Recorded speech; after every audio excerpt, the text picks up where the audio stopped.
Okay, let's talk a little bit about solutions. Okay, and so if you think about solutions, you're basically mixing things together and they dissolve in each other, hopefully. And if you feel the outside of the flask when you're mixing these things together, sometimes it gets hot and sometimes it gets cold. Okay, so you can have exothermic or endothermic reactions. Okay, and so this question basically says, sometimes you release heat when a solution forms, sometimes you actually absorb heat when the solution forms. But they're both spontaneous, meaning that they happen by themselves. So what's happening at a molecular level when this is taking place? Okay, and so to think about what's happening at a molecular level, let me draw a little picture for you. Okay, so here's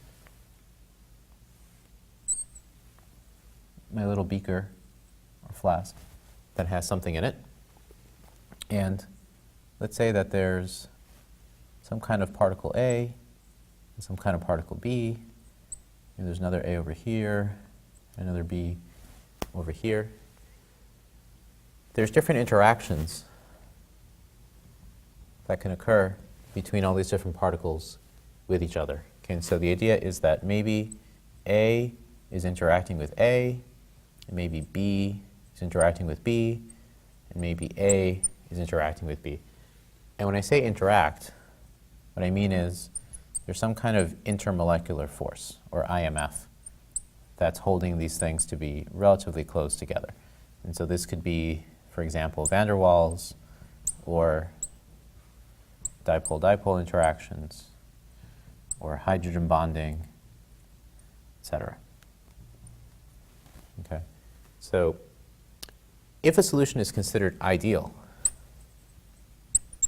okay, in comparison to an ideal gas, an ideal solution doesn't ignore these interactions, right? In the ideal gas, we assume that there are no intermolecular forces whatsoever. Ideal solution says that they all exist, but the IMFs are all equal. In other words, it doesn't matter if A is interacting with A, or B is interacting with B, or A is interacting with B. They all have like the same level of strength as far as the forces go, so there's no difference. Okay, and so in this case, the delta H, or change in enthalpy, would be equal to 0. Most real situations are non-ideal, and so there actually is a change in the delta H, or the enthalpies. So now let's think about what's happening. Okay, let's say that energy is being released.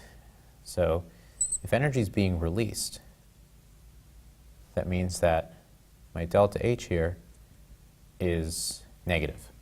If it's being released, and this is energy or enthalpy on the y-axis, the products here are lower in energy than the reactants are. So if the products have less energy than the reactants,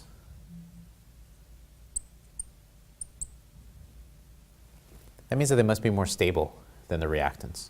And so what's happening here is the intermolecular forces are actually stronger between the products, like the A's and the B's, compared to the reactants when I just have A and B separate from each other. Okay? So another way to interpret this is there are different kinds of intermolecular forces, and the ones between different molecules, the A's and the B's, are more favorable than the ones within the same types of molecules. So this would be the situation when it's exothermic and energy is being released. But I could also have the opposite situation when energy is being absorbed, and now delta H is positive. So now the products are actually more stable, higher energy than the reactants, which means that the interactions between A and B are actually weaker than the interactions between A and A or B with B. So these molecules would rather be with themselves, right? A with A or B with B, compared to A being with B, and vice versa. Okay, and so basically two different situations. The first one is a little bit more common because the whole point of making the solution in the first place is for these two different kinds of molecules, the A's and the B's, to come together. Okay?